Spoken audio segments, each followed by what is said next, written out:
Great honor again to converse with General Gurulyov. Sorry if I butchered your name. I'm working on my Russian. General is he's well known to the Russian people for his bravery and his military service. So we're not going to review some of the material we covered last time. I'd like to jump right into it with what is your current assessment of the special military operation in Ukraine?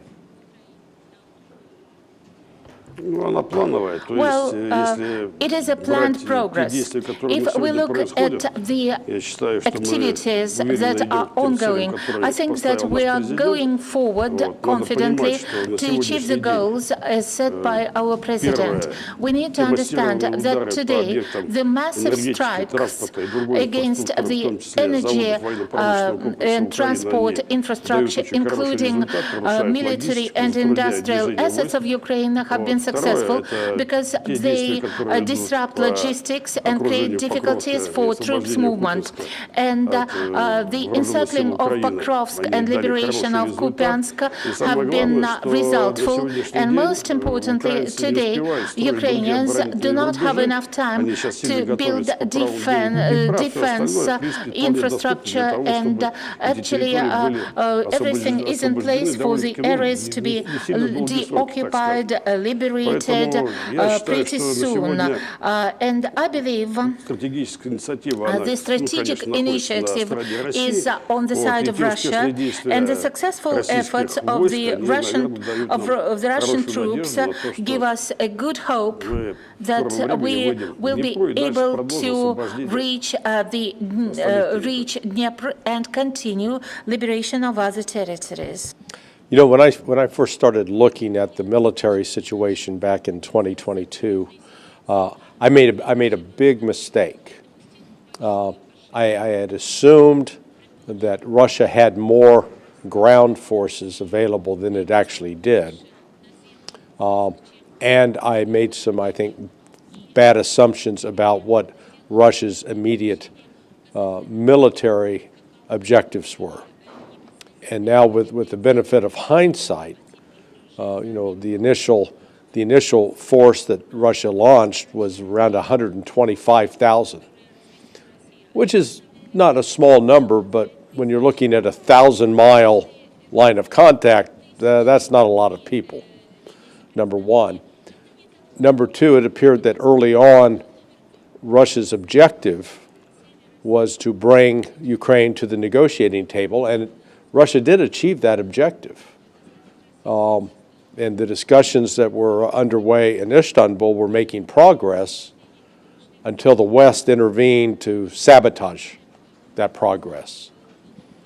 And it seems that after that, then, the Russian General Staff, in conjunction with President Putin, said, okay, we'll have to change our strategy now.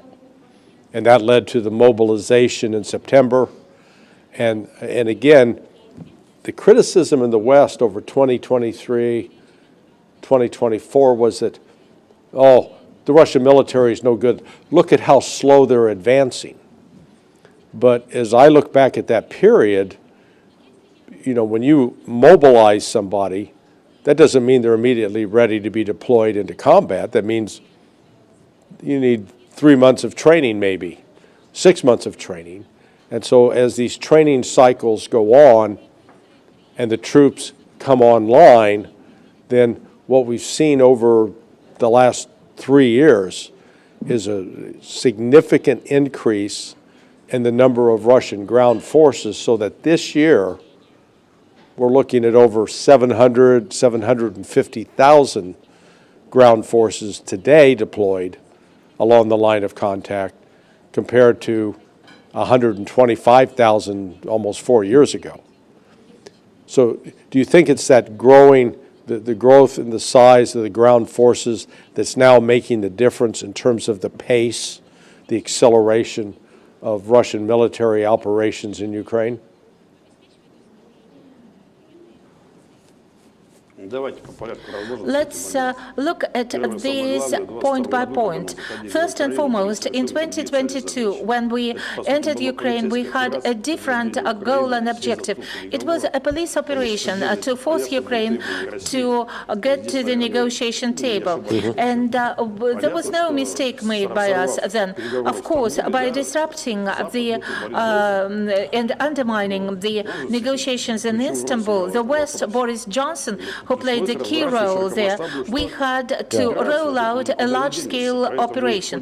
We could not go away from that. And in the course of mobilization, we built regiments. At first, we had just infantry, then we had motorized infantry, then we had to militarize some of our industry and increase the production of military equipment needed. We can be open, and we talked about it. We had problems with foodstuffs, with uniforms and other equipment, and we do not have such problems now. We coped with that, but we needed time. The second point, as long as the military operation became large-scale, of course, the headcount was increased, and the president issued an edict to increase the headcount of our military forces by more than 500 million people, by more than 500,000 people. And we had to equip those people, we had to clothe them, we had to train them, and then we could send them on a combat mission. Therefore, there was no haste or rush. If we compare that with the Great Patriotic War, the Red Army unit in Ukraine was 2.8 million people, 2,800,000 people. Speaking about this large-scale mobilization, we do not need such mobilization today. That's number one. And number two, given the existing threats, it is not Russia who is intending to attack Europe. It was Pistorius who announced that they are planning to wage a war against Ukraine in the year of 2029 or when. And so we'll have to maintain our reserve. If there is a large-scale war in Europe, then this mobilization reserve has to be in place. And we are working to do that. There are new realities, there are new types of weapons. Everyone knows about drones, but there are also drones that can be driven, and there are underwater drones that can swim. And the role of tanks and artillery is entirely different, and therefore the role of infantry has changed, and we need to train our mobilization reserve to actually avoid what? Any defeat by the West. We know that the West is not ready for the war, and all those declarations made by officials, they can be masquerading only, but on the other hand, we have to treat them seriously.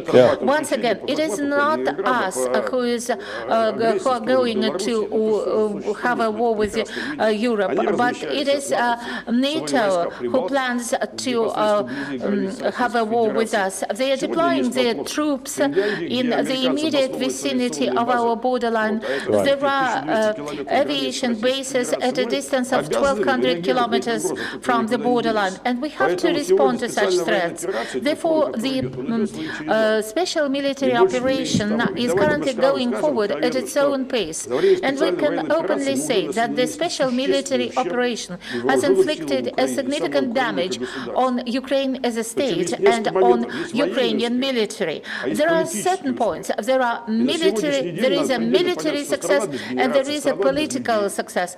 This country does not have electricity generation. This country does not have people who are trying to escape from the country, and the country is losing its population. And given the threats, given the shortage of electricity and heat, there will be an exodus of population from Ukraine. And these are the people who are working behind the front line to support military forces. And actually, blows against the transport infrastructure were very severe. The railroads in Ukraine were in a deplorable state, but now they're going to be practically paralyzed. And this suite, this range of actions that we have embarked on is is going forward at its own pace and quite successfully. And what we have just said, we need to look behind the horizon to be aware that Europe is preparing to wage a war against us. The principal task in Ukraine is to achieve our goals and be ready and be armed to face a potential invasion from Ukraine, a potential attack. And you see how things happen in Ukraine. In the United States, is there anyone adequate in the United States to make a proper assessment of the situation? Unfortunately, no. I mean, I am genuinely alarmed by the disconnect from reality. And let me illustrate what I've noticed with respect to Russians. When they talk about Western military, there's no overconfidence. You're not saying, they're nothing, they're weak, they're terrible. Whereas what you see on the Western side, they'll always say, Russia, they're no good, they're incompetent. Russia at least maintains a respect for the West, which is you don't underestimate your opponent. You say they're still formidable, potentially, even though they're not. I would argue you would be well within your right to ridicule the West. However, the West completely underestimates Russia, completely. And they still have, after 3.5 years, almost 4 years of war, they still haven't realized the Russian potential and Russian capability.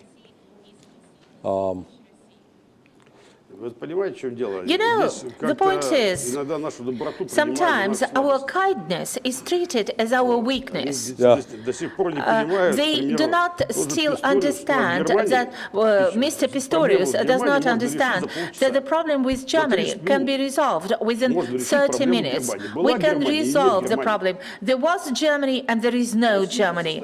Russia is capable to do that. And it would be quick and painless and without losses on our side. I don't know what he needs to know to understand that, because he is talking about attacking the territory of the Russian Federation. Please try to understand that at a critical point, no one is going to think for too long. We are not going to waste thousands of lives of our soldiers. It is one story when we're talking about Ukraine. Our president said that there was an element of civil war in Ukraine. Ukraine is our territory. Germany is not our land. Right. We never wanted to be in Germany or go to Germany. So we need to spare Ukraine. That's important. But we don't care about Germany, don't care a fig. In 1945, when we won a victory over Germany, it was Russians, the Red Army, who won a victory. We had the full moral right to destroy Germany as a country, but we didn't. Right, yeah. There's a meme on the internet now. I don't know if you've seen it in Russia. There's a little tiny dog, a Mexican Chihuahua, and it's standing on one side of a sliding glass door. On the other side is this Great Dane. And as long as the glass door is closed, the Chihuahua is barking. Ruff, ruff, ruff, ruff, ruff. Then the owner opens the door, and the Chihuahua gets this look of fright and starts just barely talking. I think that's Germany with Russia.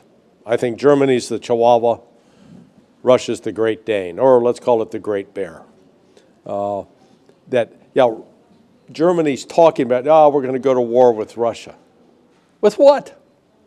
I mean, they're deindustrialized. They're militarily, they've got no ground forces to speak of, particularly competently trained ground forces. They're behind with respect to drones. They don't have a single hypersonic missile. They've got limited artillery. It's like if you say you're going to get into a professional boxing match and you're a fat guy that sits on the couch eating potato chips all day, you may think you're going to get into a boxing match, but if you get into the ring with a professional fighter, you'll be destroyed. And so I watched Germany and actually NATO, and they're trash talking. And I just think, not that Russia should ignore it, but it's designed to be more provocative than being a genuine threat. Larry, we are trying to be realistic, and we understand those provocations. There are three things about Europe that are of principal importance. Number one, Europeans have invested quite significantly in their military and industrial complex. They try to roll out production of weapons, but we understand that given the range of modern weaponry, they will need a lot of time. They cannot do it overnight. The second half of weaponry will be bought from the United States, and Americans will earn a good buck. But the United States has its own needs to provide for its own army, and Americans also need time to manufacture weapons and supply them to the West. There's no going away from this fact, and it is clear that none of the European armies is ready to wage a war against us. This is true to fact, and given that Bundeswehr will be increased by 3 times, this was signed on paper.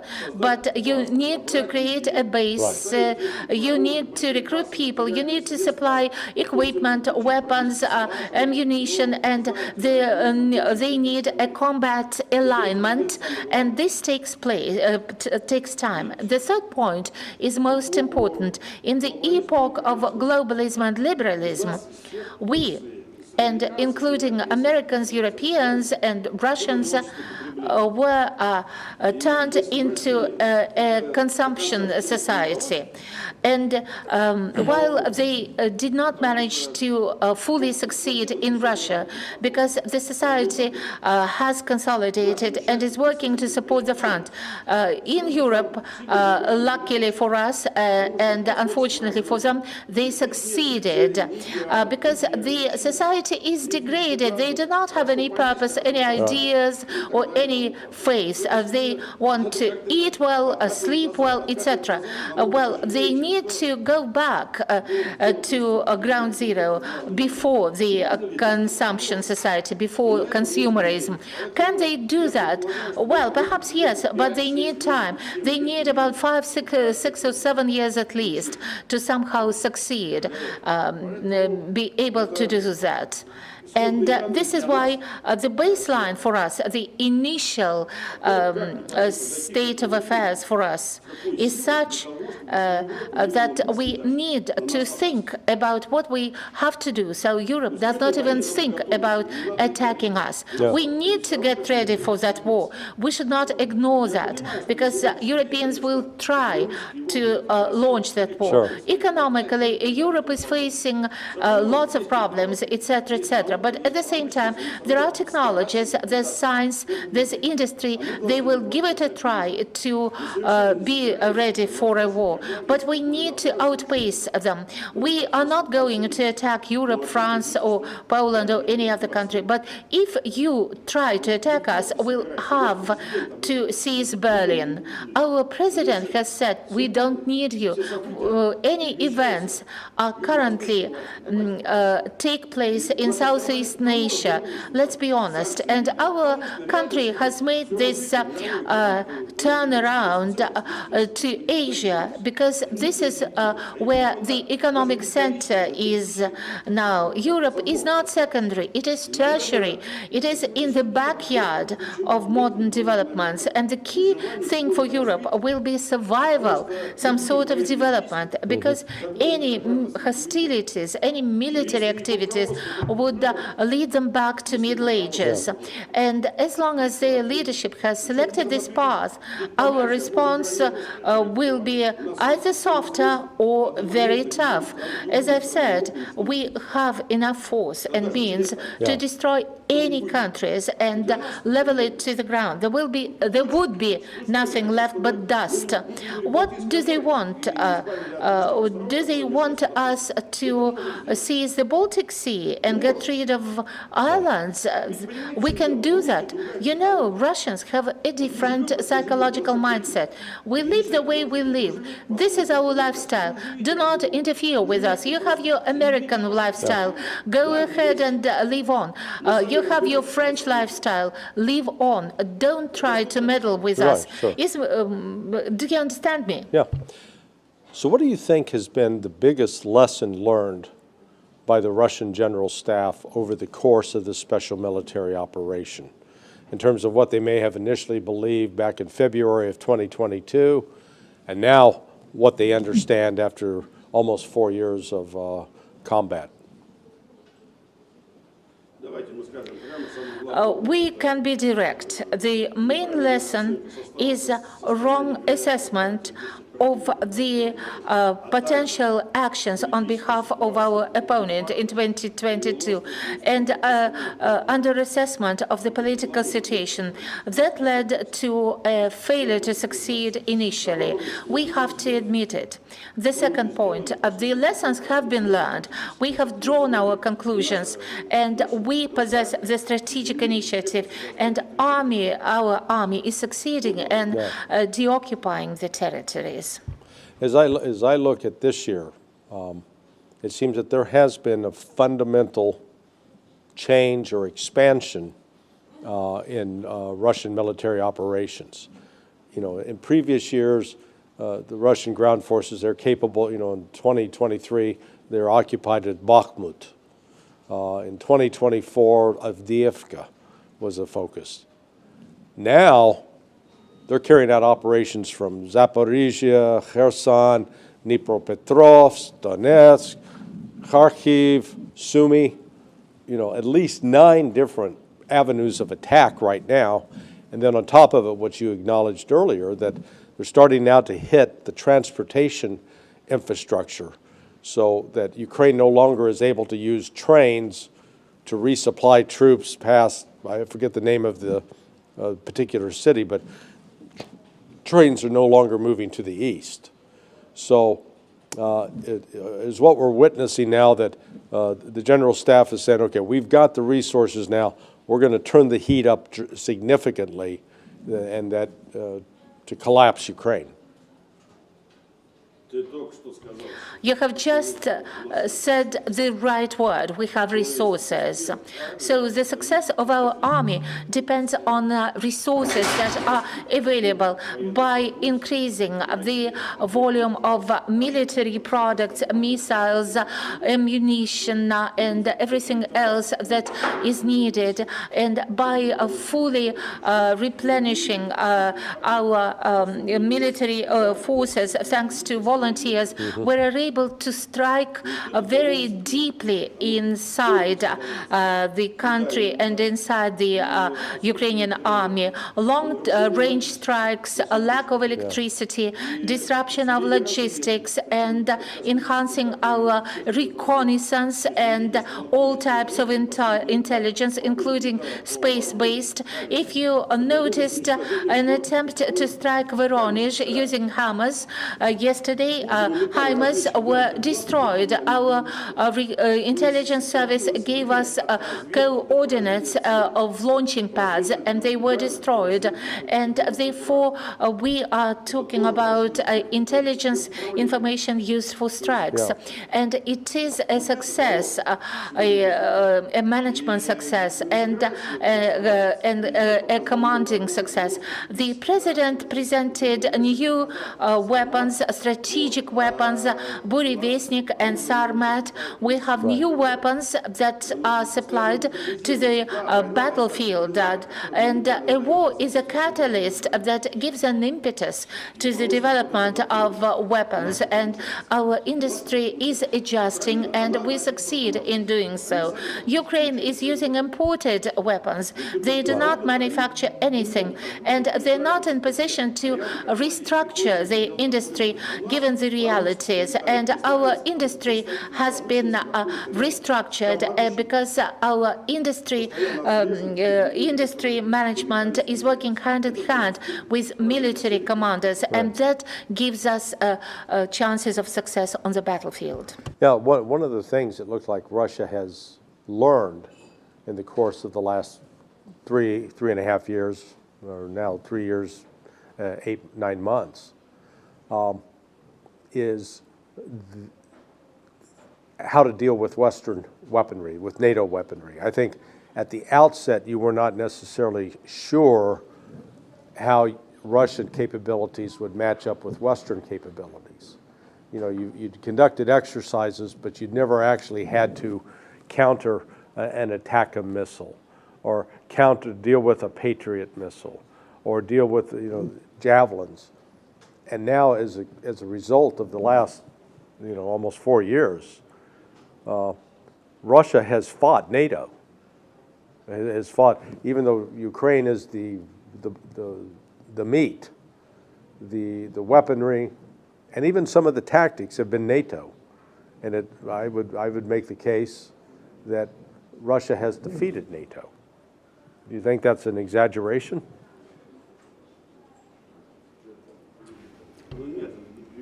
It is not an exaggeration. We have not yet conquered NATO, and we do not want, it is not our goal to conquer NATO. Our task is to bring peace and order to Ukraine. Speaking about Western weapons and the rest, it did not start in Ukraine. We were carefully scrutinizing NATO equipment in Syria, M1 Abrams.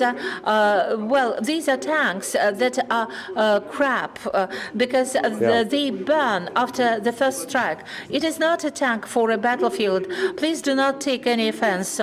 And we looked at javelins, and we looked at other types of equipment in Syria, and we understood how things would work. And we understood what we had to readjust when if we had to face weapons made in the West.